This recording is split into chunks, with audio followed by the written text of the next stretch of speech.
मैं यहाँ शिवलिंग पे जल चढ़ाने आई थी और अगेन मैंने देखा कि करेला जो है ये शायद पिछले साल का था। आई डोंट नो ये कैसे ग्रो हुआ है इस टाइम पे।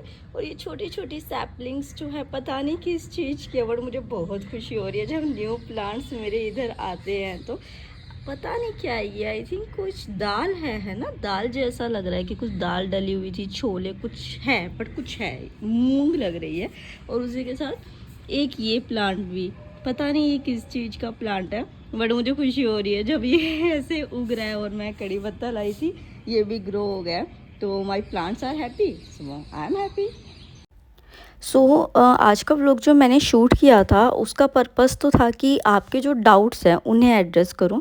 बट कल मेरे साथ दो इंसिडेंट हुए। पहले तो मॉर्निंग में मेरी फ्लैटमेट से मेरी बात हुई जो अब दिल्ली छोड़कर जा चुकी हैं, एंड शी सेड कि दीदी अगर आपके पास पावर आए ना और आपके पास प्लेटफॉर्म है तो जो यहाँ एस्पिरेंट्स के साथ हो रहा है ना इतना गलत, आप उसे ज़रूर हाईलाइट करके उसके लिए कुछ करना। और शाम को मेरी यूट्यूब पर कुछ videos I about justice for Nilesh, and ये दो रीज़न है जिसकी वजह से मैंने जो नॉर्मल व्लॉग शूट किया था उसको डिच किया। मतलब क्लिप्स तो आप वही देखेंगे, बट जो मैं टॉपिक यहाँ पे डिस्कस करूँगी अपने पर्सनल एक्सपीरियंस से वो शेयर करूँगी अभी सेकंड पार्ट में। कि अपना एक्सपीरियंस इसलिए कह रही हूँ क्योंकि सेम उसी जगह जहाँ ये इंसिडेंट हुआ मैं वहाँ पे 6-7 महीने रही हूँ, तो इस वजह से मुझे पता है कि किस तरीके का वहाँ एरिया था, क्या चीज़ें थी। और पता है ये वाला जो टॉपिक अभी उठा जिसके ऊपर इतनी बात हो रही है, सरकार के ऊपर क्वेश्चन उठाए जा रहे हैं, जो वहाँ जगह है उसके ऊपर क्वेश्चन उठाए जा रहे हैं, एक एक्सपीरियंस किन किन चीज़ों से डील करता है उनके बारे में क्वेश्चन उठाए जा रहे हैं। बट कितनी ही ऐसी अननोटिस चीज़ें हैं छोटी छोटी, जो एक आज नीलेश की डेथ हुई, हम सब इतने दुख में हैं कि एक एस्पिरेंट की ऐसे डेथ हुई जिनका प्री क्लियर हो चुका था, वो मीन्स के लिए आगे बढ़ रहे थे, बट एक एस्पिरेंट जो वहाँ रहता है उसने कभी ना कभी अपने अंदर वो डेथ फील की होती है वहाँ के टॉक्सिक इन्वायरमेंट की वजह से। उन सारी चीज़ों को मैं डिस्कस यहाँ पे आप सभी के साथ करना चाहती हूँ। और आई होप आप फिर दिल्ली आने का जो डिसीजन है वो अपना सही तरीके से लेंगे। तो सेकंड पार्ट में जाने से पहले let's quickly go into an important information and then discuss the issue कि क्या प्रॉब्लम रही है। मैं बात कर रही हूँ PW ओनली है इसके फाउंडेशन कोर्सेज़ की, जिसमें 2026 के एस्पिरेंट के लिए संकल्प 3.0 हिंदी इंग्लिश में, टाइटन इंग्लिश लैंग्वेज में 11,999 में, और 2025 एस्पिरेंट्स के लिए ये बैचेस 9,499 के अफोर्डेबल रेट्स पे आपको मिलते हैं। और अभी तो मैं यही सजेस्ट करूँगी, मैं खुद ऑनलाइन क्लासेस ले रही हूँ, कि टेक अ जेन्युइन डिसीजन कि क्या आपको करना है। उसी के साथ ऑप्शनल की अगर बात करें तो 8,999 में आपको ये बैचेस ऑप्शनल के मिल जाएंगे जो बहुत अफोर्डेबल है। और अगर आप ऑप्शनल फाउंडेशन दोनों को लेना चाहते हैं तो 2026 के लिए कॉम्बो बैचेस 18,999 में और 2025 के लिए 16,999 में आपको मिल जाते हैं। बट अगर आपको ये लगता है कि हमें मेंटरशिप चाहिए तो करोल बाग, मुखर्जी नगर, पटना और लखनऊ में आपको फ्री ऑफलाइन मेंटरशिप मिलेगी। लिंक मैंने डिस्क्रिप्शन बॉक्स में दे दिया। और उसी के साथ अगर आप मेरा कूपन कोड लगाएंगे TS500 तो आपको और ज़्यादा डिस्काउंट मिलेगा, तो आप जाके चेक कर सकते हैं। And now comes to the issue की जो नीलेश वाला है, एंड हमें ये चीज़ आगे बढ़ानी है, that is justice for Nilesh. तो पहले मैं आपको वो एरिया दिखाती हूँ जहाँ ये इंसिडेंट हुआ। ये मेरे उस व्लॉग की क्लिप है जब मैं रंजीत नगर में रहती थी, और जिस लाइब्रेरी के बैक साइड ये इंसिडेंट हुआ उसी में मैं पढ़ती थी। आप ये क्लिप में देख सकते हैं कि एग्जैक्ट वो लोकेशन जहाँ पे ये मिसहैपनिंग हुई। पर क्या आपने एक बात नोटिस की कि इस क्लिप में कि ये दिल्ली UPSC का जो एरिया है उसमें भी वो स्पेसिफिक एरिया है जहाँ कितनी साफ़ सफाई है, फुल सेफ्टी है, ब्रॉड रोड्स है, लेन्स है। ये वो रास्ता है जिसको आई थिंक हर कोई यूज़ करता है। मैंने कितनी 100 बार इसको यूज़ किया है बाहर मेट्रो तक जाने के लिए, फ्रेंड्स के साथ खाने पीने जाने के लिए।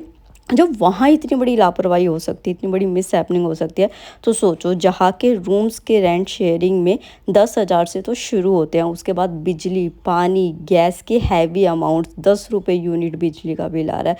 तो ज़रा सोचो कि उन पतली गलियों के बारे में जहाँ एस्पिरेंट इतने क्राउडेड एरिया में रहते हैं अपने 1,000-2,000 किराया बचाने के लिए, जहाँ सूरज की रोशनी तक नहीं आती है, पर rent still high due to worst money minded land owners. यहाँ पर गवर्नमेंट एंड उसके डिपार्टमेंट की पूरी गलती है, मैं ये मानती हूँ। बट एक बात सोचो, क्या उन PG ओनर्स, वहाँ के रहने वाले लोग, लाइब्रेरी वाले, जिम वाले, रेस्टोरेंट्स वाले, उनकी गलती नहीं है क्या क्या, क्योंकि देखो बच्चे जो है ना वो यहाँ पढ़ने के लिए आ रहे हैं, पर उनके तो यहाँ पे परमानेंट घर हैं, वो तो बिजनेस कर रहे हैं स्टूडेंट्स के ड्रीम को अपना अर्निंग सोर्स बनाकर।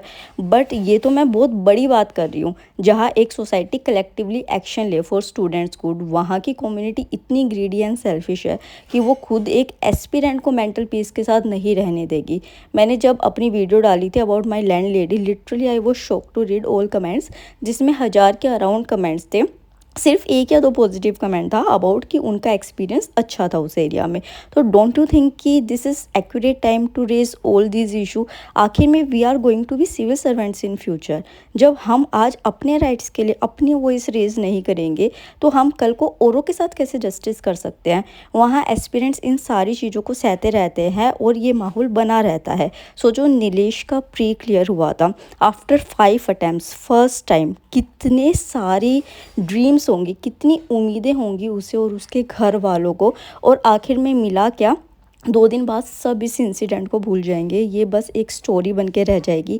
मैं कल के एडिटोरियल देख रही थी, उसमें सुमित सर ने बताया कि उनके ओनर ने आज तक उनका सिक्योरिटी अमाउंट वापस नहीं किया है। देखो मैं 2 बार उन एरियाज़ में रहने गई हूँ एंड मेरा एक्सपीरियंस बहुत ख़राब था। तो आई विल एडवाइज़ यू कि चाहे तो गलत के अगेंस्ट बोलना सीख के आओ, अपने राइट्स एंड सेफ्टी को पहले रखो। नहीं तो आज के टाइम में जब इतना डिजिटलाइज सब कुछ हो चुका है, तो ये जो पुराना ट्रेंड है ना कि दिल्ली आकर ही आईएएस बनेंगे, इसमें कहाँ फंसे हुए हो यार? अब हर जगह सब अवेलेबल है, और अगर चलो कोचिंग के लिए आना भी पड़े तो find some good location for you जहाँ पे सही इन्वायरमेंट हो। ये यूपीएससी नगरी नहीं है, ये माया नगरी है। इसमें फंस कर रह जाओगे और कोचिंग होने के बाद shift to your home town, यहाँ सालों साल क्यों रह रहे हो? मुझे समझ नहीं आती ये बात। रहे जा रहे हैं, रहे जा रहे हैं, क्राउड प्राइस सब बढ़ा रहे हैं। इस जो टॉक्सिक इन्वायरमेंट यहाँ पे बनाया हुआ है उसके लिए रिस्पॉन्सिबल आप लोग भी हो। आपको पता है आपकी कोचिंग हो चुकी है, आपकी टेस्ट सीरीज पूरी हो चुकी है, स्टिल आप यहाँ पे रह रहे हो, क्योंकि डीप डाउन पता आपको भी होता है कि अब कोई तैयारी नहीं हो रही है। बस हमें जो फ्रीडम एंड इन्जॉयमेंट का एडिक्शन हो गया है वो घर जाकर नहीं मिलेगा। Just cheating your parents as well as yourself, wasting money time, and इस बैड कल्चर को प्रमोशन यहीं से मिल रहा है। जैसे जहाँ मैं अभी रह रही थी जिस एरिया में, वहाँ पे आपने को याद भी होगा कि तार जो थे ना बिजली के, मतलब बालकनी वगैरह तो वहाँ पे कुछ थी नहीं, जो एक ग्रिल बना रखी थी उन्होंने, और उसके साथ जो सामने वाले घर थे वो इतने नियर थे कि कोई भी जंप करके भी जा सकता है। और बिजली के तार ऐसे थे कि नॉर्मली भी वहाँ पे खड़े हो तो आप छू सकते हो। सोचो, और बच्चे क्यों रह रहे हैं इतने ख़राब ख़राब किचन जितने, बाथरूम जितने, रूम्स का किराया 10-10 हज़ार रुपये है। इसीलिए है क्योंकि हम लोग ही इन चीज़ों को प्रमोट कर रहे हैं, हम कुछ भी पे करने को तैयार रहते हैं सिर्फ एक यूपीएससी के नाम पे। ऊपर से जो लैंड ओनर्स हैं वो आपको इतना लूटते हैं सिक्योरिटी के अमाउंट से, कभी रेंट के अमाउंट से। अभी जस्ट मेरे को एक इंसिडेंट याद आया, कल ही मेरी फ्रेंड ने मुझे बताया कि उसके फ्रेंड के साथ ये हुआ है कि उसका जो सिक्योरिटी अमाउंट था वो आपको सस्ती चीज़ें प्रोवाइड करते हैं, और सस्ती चीज़ें जब आप वहाँ से छोड़ के जाओगे तो थोड़ा बहुत कुछ चिप ऑफ हो जाएगा। तो कहेंगे कि हमने महंगी चीज़ें लगाई थी, और एक एक चीज़ जो थोड़ी बहुत चिप ऑफ हुई होती है उसके 2-2 ढाई-ढाई हज़ार रुपये आपके सिक्योरिटी अमाउंट से कट कर लेंगे। और मैंने खुद 3-4 आईएएस आईपीएस का, एक तो आईपीएस अंजलि हैं जिनका नाम मुझे अभी याद आ रहा है, उन्होंने खुद ये बात बताई थी कि जब तक मैं राजेंद्र नगर में रही 3 साल मेरे ऐसे ख़राब हुए, और जब मैं घर आई, घर आके मैंने उसी साल जब मैं घर आ गई थी अपना अटैम्प्ट पूरा किया, तो मुझे लगा कि यार मैं वहाँ क्यों ही रह रही थी। तो ये जो हाइप बना हुआ है ना दिल्ली का, राजेंद्र नगर का, करोल बाग का, मुखर्जी नगर का, you need to get out of this thing अपने आप को। और आधी चीज़ें तो वैसे ही ठीक हो जाएंगी, क्योंकि अब आपने देखा होगा कि लवासना ने जो है वो सारे बैन्स लगा दिए हैं कोई भी फ़ोटो पोस्ट करने के लिए। तो ये जो एक ग्लैमरस लाइफ आपको दिखती थी ना, लगता था कि आईएएस तो राजा है, आईएएस तो पता नहीं क्या ही है, और उसके चक्कर में लोग अपने सालों सालों बर्बाद कर रहे हैं, अपना पैसा सब कुछ यहाँ के रह रहे हैं। मैं उस एरिया में रही हूँ, इस वजह से मैं अपने एक्सपीरियंस शेयर कर रही हूँ आपके साथ। हर चीज़ वहाँ खराब है। मैं कोई एक प्लस पॉइंट नहीं कहूँगी, हाँ ठीक है आपको अगर ऑफलाइन क्लासेस अच्छी लगती है तो लो। अगेन आई एम सेइंग कि ऐसे एरिया में घर लो जो थोड़ा सा हटके हो, पीसफुल इन्वायरमेंट हो, सही लोग हो। इस एरिया में आने की गलती मत करना। And again I am saying कि इस चीज़ को, जो इतना बड़ा इंसिडेंट हुआ ना, किसी की जान गई है, कल को हम भी हो सकते थे उनमें से। वो गॉड ग्रेस, और भगवान उनकी आत्मा को शांति दे, उनके परिवार को। इतनी शक्ति दे कि वो इतने बड़े दुख को सह सके। बट अगर हम वहाँ पे रह रहे हैं ना, जो अगर कोई भी मेरी वीडियो देख रहा है तो प्लीज़ इस वॉइस को रेज़ करना। मैं इस वीडियो को बना रही हूँ, अगर कोई भी ऐसा व्लॉगर है या कोई भी ऐसा पर्सन है जो कंटेंट क्रिएट करता है तो आपको भी जस्टिस फॉर नीलेश के लिए अपना स्टेप उठाना पड़ेगा। और जो अगर आपके फ्रेंड्स वगैरह है उनके साथ ये बात शेयर करनी पड़ेगी कि भाई देखो, ऐसा माहौल तो नहीं सहा जाएगा, हम यहाँ पढ़ने आए हैं, एक्सप्लॉइट होने नहीं आए हैं। तो अगेन आई एम सेइंग कि अगर इतने अच्छे एरिया में, इतने साफ़ सुथरे एरिया में ये इंसिडेंट हो सकता है, तो सोचो कि जो बच्चे अपने पेरेंट्स के थोड़े से पैसे बचाने के लिए इस हालात में रह रहे होते हैं इतने ख़राब तरीके से, या फिर कुछ लोग तो ऐसे होते हैं कि वो खुद अर्न कर रहे होते हैं। आई थिंक ना वो लोग इस बात को नहीं समझ पाएंगे जिनको अपने घर से हर महीने बहुत अच्छा खासा अमाउंट आ जाता है और वो एक लग्जीरियस लाइफ वहाँ पर जी रहे होते हैं और फुल कर रहे होते हैं अपने पेरेंट्स को। बट अगर डीप डाउन एक बार सोचना इस बात को, आपको खुद रियलाइज़ होगा कि कितनी गलत चीज़ें हो रही हैं, कितनी गलत चीज़ें हम बर्दाश्त कर रहे हैं।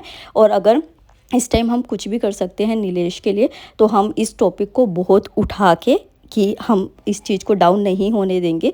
वहाँ के जो सोसाइटी है उनको पूरा एक मेजर स्टेप लेना होगा।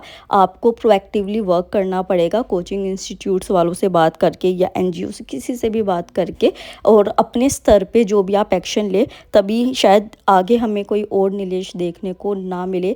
ये चीज़ इतनी हार्टफुल है ना कि मतलब मेरे को बोलते बोलते भी ऐसे हो रहा है कि मतलब मैं इमेजिन कर सकते ना यार, हम किसी के भी साथ ये चीज़ हो सकती थी।